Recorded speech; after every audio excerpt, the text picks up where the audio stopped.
بسم اللہ الرحمن الرحیم۔ السلام علیکم پیارے بچوں، کیسے ہیں آپ؟ یقیناً ٹھیک ہوں گے، تندرست ہوں گے۔ پیارے بچوں، جیسا کہ آپ جانتے ہیں ہم پڑھ رہے ہیں اپنی اردو جماعت سوم، اور اس میں ہمارا سبق ہے جس کا ہم نے آغاز کر رکھا ہے درسی کتاب کا سبق نمبر 3 ہے، اور عنوان ہے اس کا حضرت محمد رسول اللہ خاتم النبیین صلی اللہ علیہ وآلہ وصحبہ وسلم کے اخلاق مبارکہ۔ آج ہم اس کو 5ویں حصے میں پڑھنے جا رہے ہیں، یعنی ہمارا سبق نمبر 3.5 ہے، اور سبق کے حاصلات تعلم کچھ اس طرح سے ہیں۔ اپنی جماعت کے معیار کے مطابق املا لکھ سکیں۔ آج جو چیز آپ خاص طور پہ سیکھیں گے یا جس کی آپ مشق کریں گے وہ ہے اپنے معیار کے مطابق، اپنی جماعت کے مطابق املا لکھنا، اور 1 منٹ میں کم از کم 60 کثیر الاستعمال الفاظ درست طریقے سے پڑھ سکیں۔ آپ کو یاد ہوگا ہم نے کل بھی اسی حاصل تعلم کی مشق کی تھی۔ چونکہ ہم نے کل پہلے نصف کی پڑھائی کی تو آج اس حاصل تعلم کے ساتھ ہم اپنے سبق کے اگلے نصف کی پڑھائی کریں گے۔ پہلے ہم دیکھ لیتے ہیں سبق کا اسلامی نقطہ نظر کہ ہمارے سبق میں آج اسلامی پہلو کیا ہے۔ تو وہ کچھ اس طرح سے ہے: پڑوسی سے بدسلوکی کا انجام۔ حضرت ابو ہریرہ رضی اللہ عنہ سے روایت ہے کہ رسول اکرم صلی اللہ علیہ وآلہ وصحبہ وسلم نے ارشاد فرمایا، جنت میں وہ شخص نہیں جا سکے گا جس کا پڑوسی اس کی شرارتوں کی وجہ سے محفوظ نہ ہو۔ صحیح مسلم سے یہ روایت لی گئی ہے۔ اور آپ نے اپنی اسلامیات کی کتاب میں جو جماعت سوم کی ہے اس میں یہ پڑھا ہوگا کہ اللہ تعالیٰ نے لوگوں کے ہم سے جڑے ہوئے لوگوں کے حقوق بھی ہمیں بتائے ہیں، جس کو حقوق العباد کا نام دیا گیا، یعنی بندوں کے حقوق۔ اور جب ہم حقوق العباد کا ذکر کرتے ہیں، بندوں کے حقوق کا ذکر کرتے ہیں، تو اس میں والدین، اساتذہ اور اس کے ساتھ ساتھ پڑوسیوں کے حقوق بھی آتے ہیں۔ تو ہمیں ہمارا دین یہ تعلیم دیتا ہے، یہ سکھاتا ہے کہ ہم اپنے ارد گرد رہنے والوں کو، جو ہمارے پڑوسی ہیں، ان کا خیال رکھیں۔ اور اس کا اتنا مقام ہے کہ اگر ہم اس کا خیال نہیں رکھیں گے تو وہ شخص جنت میں داخل نہیں ہو سکتا جس کا پڑوسی جو ہے وہ اس کی اظہار ثانیوں سے، اس کی شرارتوں سے، اس کی تکالیف سے محفوظ نہ رہ سکے۔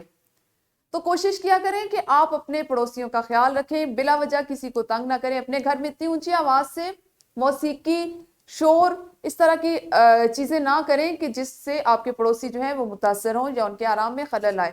اپنے گھر کا کوڑا کرکٹ یا اپنے گھر کی جو آلائشیں وہ اپنے پڑوسیوں کے گھروں کے سامنے نہ پھینکیں، اور اس طرح کے کوئی بھی کام جس سے ہمارے پڑوسی وہ متاثر ہوں یا ان کو پریشانی کا سامنا ہو، اس سے بچنے کی کوشش کیا کریں۔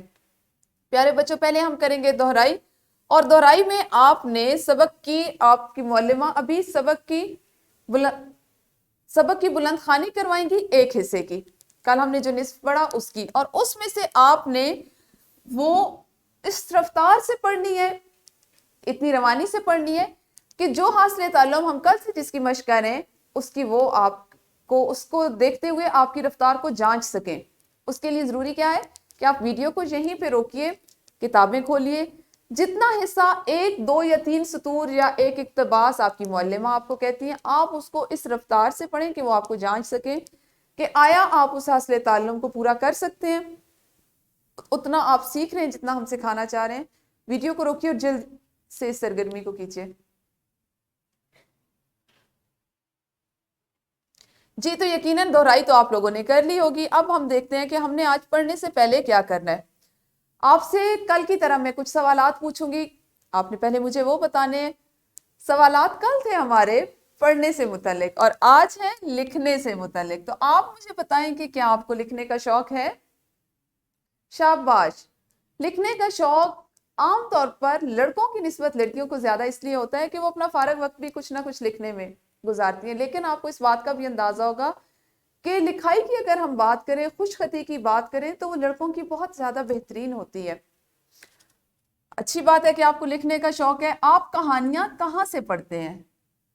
جی مجھے بتائیے، کہاں سے کہانیاں پڑھتے ہیں؟ بالکل صحیح، کہانیوں کی کتابوں سے، رسالوں سے، دوسری اردو کی کتب سے۔ شاباش۔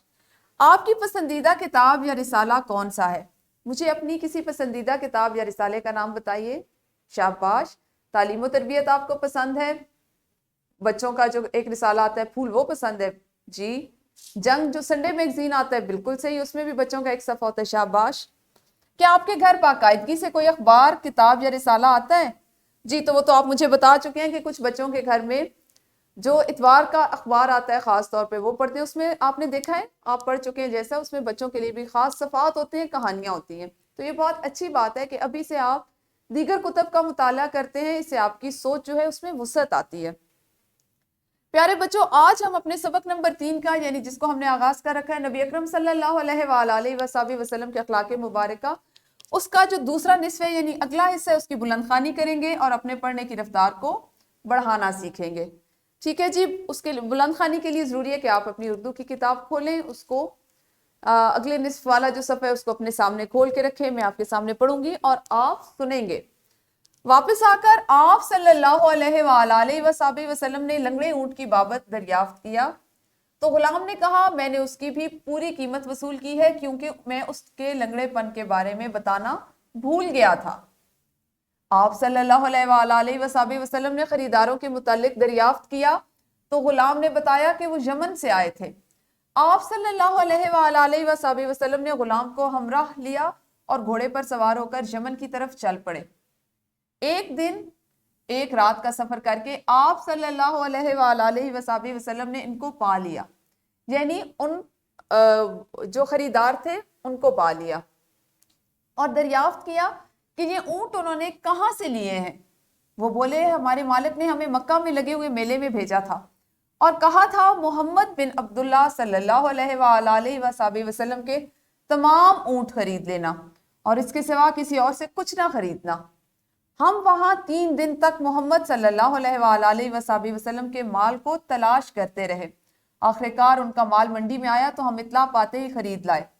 آپ صلی اللہ علیہ وآلہ وسلم نے فرمایا بھائیو ان اونٹوں میں سے ایک لنگڑا ہے، میرا ملازم تمہیں اس کے متعلق بتانا بھول گیا تھا، وہ اونٹ مجھے دے دو اور اس کی قیمت واپس لے لو یا پھر اس کی آدھی قیمت مجھ سے وصول کر لو.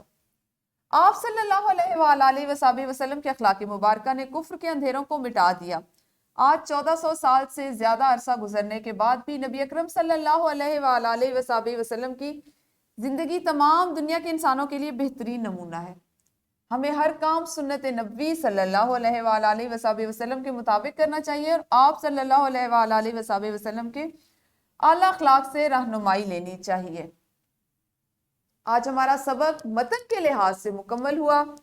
آپ نے اس میں نبی اکرم صلی اللہ علیہ وآلہ وسلم کی زندگی کے مختلف پہلوؤں کے بارے میں پڑھا، سیکھا، خاص طور پر آپ صلی اللہ علیہ وآلہ وسلم کے اخلاق مبارکہ کے بارے میں پڑھا. پیارے بچوں، اس کو سبق کی تکمیل کے بعد آپ ایک انفرادی سرگرمی کریں گے جس میں سوال نمبر 2 ہے آپ کے پاس کہ سبق کو مد نظر رکھتے ہوئے درست جواب کا انتخاب کرنا ہے اور متعلقہ دائرے کو نیلے قلم سے بھرنا ہے.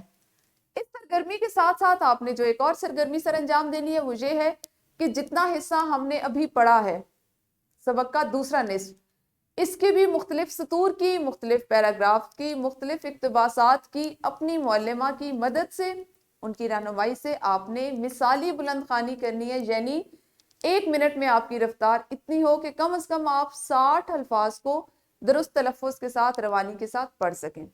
ویڈیو کو روکیے اور جلدی سے سرگرمیوں کو کیجیے. یقیناً یہ سرگرمی آپ لوگوں نے کر لی ہوگی. اب آپ سب مل کے گروہ کی صورت میں ایک سرگرمی کریں گے اور گروہی سرگرمی ہے کہ طلبہ کے 3 گروہ بنا کر ان کے درمیان اخلاق نبوی صلی اللہ علیہ وآلہ وسلم کے بارے میں ذہنی آزمائش کا مقابلہ کروایا جائے. یہ مقابلہ خصوصاً آپ کی معلمہ آپ سے کروائیں گی. آپ کو وہ 3 گروہوں میں تقسیم کریں گی اور جو سوالات، جو سبق ہم نے پڑھا ہے اس سے متعلقہ سوالات اور مزید نبی اکرم صلی اللہ علیہ وآلہ وسلم کی آیات پاک سے متعلق جو سوالات ہیں ان کے متعلق پوچھا جائے گا. جی تو پیارے بچوں، اب آپ کریں گے مشق اور مشق میں آپ کا سوال نمبر 7 شامل ہے. سبق کے پہلے اقتباس کی املا تحریر کرنی ہے اور سوال نمبر 4 کرنا ہے. کالم الف کے واحد اور کالم کو کالم بے کے جمع الفاظ سے آپ نے ملانا ہے. اس کے ساتھ ساتھ آپ نے ایک عدد ورک شیٹ کرنی ہے. ورک شیٹ بھی آپ کے پاس ایسی ہے کہ جس میں آپ کے پاس 2 سوالات دیے گئے جن کو آپ کوشش کریں کہ ابھی مکمل کر لیں اور اگر ابھی وقت نہیں ہے تو اس کو آپ گھر کے کام میں شامل کریں. گھر کے کام میں سوال نمبر 5 جس کے بقایا جو 3 اجزاء تھے 1، 4 اور 5 اس کو آپ کر کے لائیں گے. تو یوں ہمارا آج کا سبق متن کے حساب سے مکمل ہوا. کل اسی سبق کو انشاءاللہ جاری رکھیں گے، اگلے حصے میں پڑھیں گے. اس وقت تک اپنا خیال رکھیے. اللہ حافظ. شکریہ.